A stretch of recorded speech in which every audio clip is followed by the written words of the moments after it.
Hello student, आज की video में आपको ये बताने जा रहे हैं मिक्चुरेशन। मिक्चुरेशन मीन्स होता है रिलीज ऑफ यूरिन। नीट में इससे रिलेटेड एक क्वेश्चन देखिए फिक्स होता है। अब क्या क्वेश्चन होगा, जैसे एक प्रीवियस ईयर के पेपर में क्वेश्चन में पूछा था कि यूरिनरी ब्लैडर से स्ट्रेच रिसेप्टर को हटा दिया जाए तो क्या होगा। ये क्वेश्चन इंपॉर्टेंट क्वेश्चन था। तो यहाँ पर हम आज यही बात करेंगे, किडनी के अंदर यूरिन का फॉर्मेशन होता है और वो यूरिन यूरिनरी ब्लैडर के अंदर स्टोर होता है। यूरिनरी ब्लैडर के अंदर 1000 से लेकर के 1200 ml यूरिन स्टोर करने की क्षमता होती है, बट उसके अंदर अगर 200 से 300 ml यूरिन हो जाता है तो उसकी दीवारों में कुछ स्ट्रेच रिसेप्टर होते हैं, वो सिग्नल भेज देते हैं सेंट्रल नर्वस सिस्टम पर। सेंट्रल नर्वस सिस्टम के कारण यूरिनरी ब्लैडर की स्ट्रेच रिसेप्टर की वजह से उसके जो अंदर डिट्रूशन मसल होती हैं वो कंस्ट्रिक्ट करती हैं। वो मसल के कंस्ट्रिक्ट होने से यूरिनरी ब्लैडर कंस्ट्रिक्ट करता है, यूरेथ्रा रिलैक्स करता है और यूरिन रिलीज होता है। तो यूरिन के रिलीज होने की प्रोसेस को क्या बोलते हैं? मिक्चुरेशन बोलते हैं। And neural mechanism causing it called micturition reflex कराता है। तो मिक्चुरेशन एक प्रकार का ये वॉलंटरी होता है। मिक्चुरेशन इज वॉलंटरी, ये वॉलंटरी प्रोसेस है। Urine store in urinary bladder, urinary bladder के अंदर ये यूरिन स्टोर होता है। यूरिनरी ब्लैडर के अंदर जो यूरिन स्टोर होगा तो इस यूरिनरी ब्लैडर की कैपेसिटी बताया 1000 to 1200 ml और इसमें 200 to 300 ml यूरिन होने पर ये यूरिनेशन के प्रोसेस को रिफ्लेक्स करता है। तो फॉर्मेशन अगर पूछे जाए,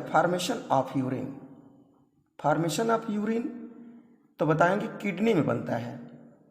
और अगर पूछा जाए कि टर्म यूरिन फर्स्ट टाइम कहाँ पे यूज करेंगे, term urine first used in, तो ऑप्शन दिया जाता है collecting duct, renal tubules, renal papillae and collecting duct.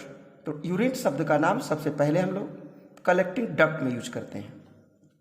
तो यूरिन के निकलने में जो सिग्नल है, पहले सीएनएस के द्वारा वॉलंटरी जो सिग्नल होता है, वॉलंटरी ये सिग्नल सीएनएस द्वारा उत्पन्न होगा और सीएनएस मतलब सेंट्रल नर्वस सिस्टम द्वारा वॉलंटरी सिग्नल मिलेगा और वो वॉलंटरी सिग्नल यूरिनरी ब्लैडर पे जाएगा।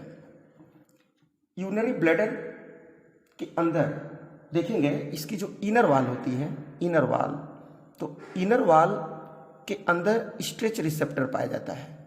स्ट्रेच रिसेप्टर ये क्वेश्चन है। तो स्ट्रेच रिसेप्टर कहाँ प्रेजेंट होता है? Inner wall of the urinary bladder.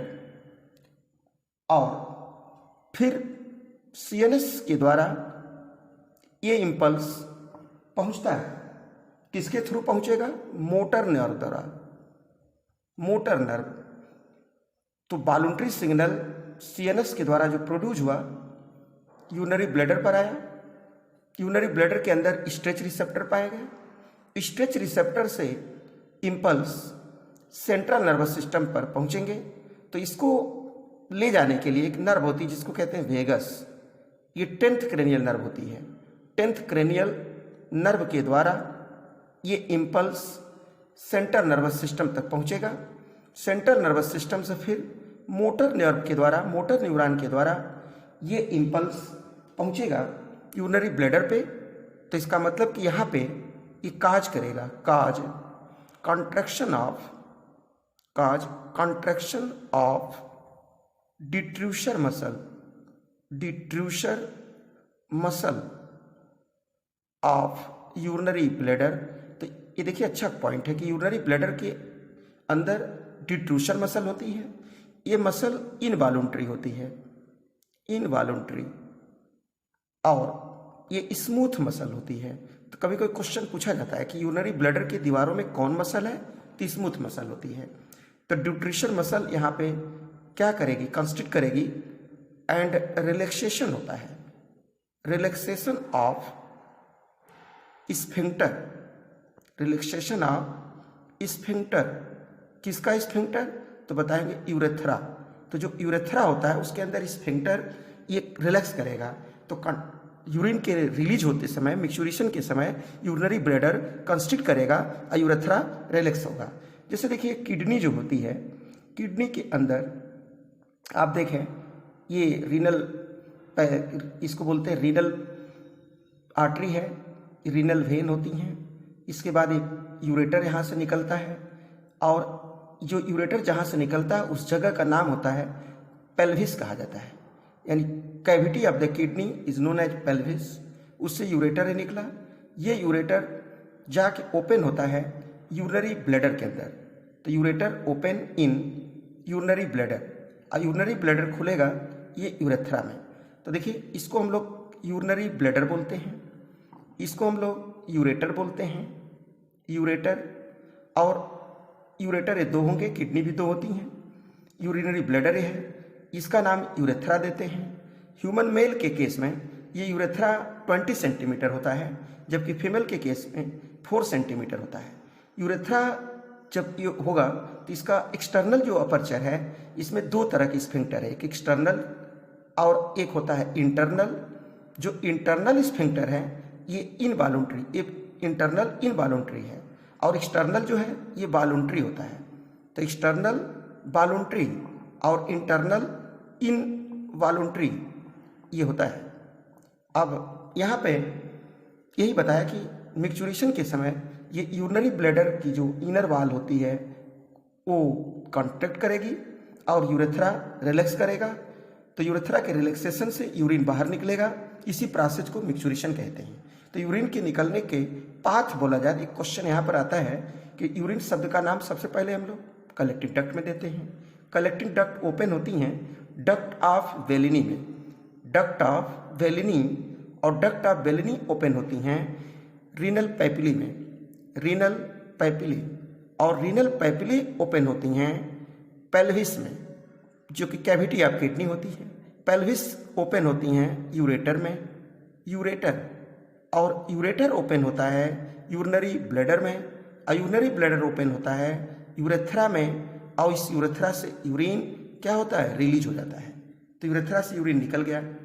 अब हम लोग बात करते हैं कि पर डे 1 से लेकर के 1.5 ये लीटर यूरिन का फॉर्मेशन होता है, और यूरिन का जो कलर है ये लाइट येलो कलर होता है, लाइट येलो। तो यूरिन येलो इसलिए होता है कि इसमें एक सब्सटेंस पाया गया जिसका नाम है यूरोक्रोम। हीमोग्लोबिन के डिग्रेडेशन से यूरोक्रोम का फॉर्मेशन हुआ, यूरोक्रोम के कारण यूरिन येलो कलर होता है। और यूरिन के अंदर प्रतिदिन 25 से 30 ग्राम पर डे ये यूरिया रिमूव होती है। पर डे यूरिया कितनी रिमूव हुई, 25 से 30 ग्राम यूरिया निकलती है।